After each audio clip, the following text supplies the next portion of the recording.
So next question பாருங்க, it is a long solenoid, அதோட length L and radius R.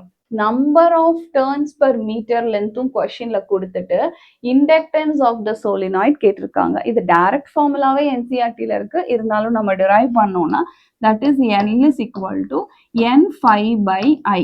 Okay, ஃபையோட ஃபார்முலாவை நீங்க இங்க டீகோட் பண்ணுங்க. ஃபையோட ஃபார்முலா என்ன? that is L is equal to N BA divided by I. so B அப்படிங்கிறது magnetic field. magnetic field for the solenoid என்ன வரும்? mu naught Ni.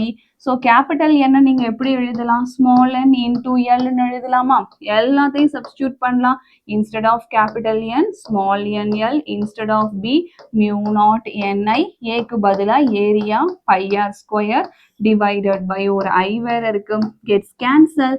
L is equal to mu naught N square pi r square L. அப்போ ஆட்டோமேட்டடா உங்களுக்கு option என்ன வந்திருக்கும்னு தெரியும். So pi r square எல்லாத்தையும் சப்ஸ்டியூட் பண்ணும்போது simply we will get the answer option 3ங்கிறது நமக்கு கிடைச்சிருச்சு.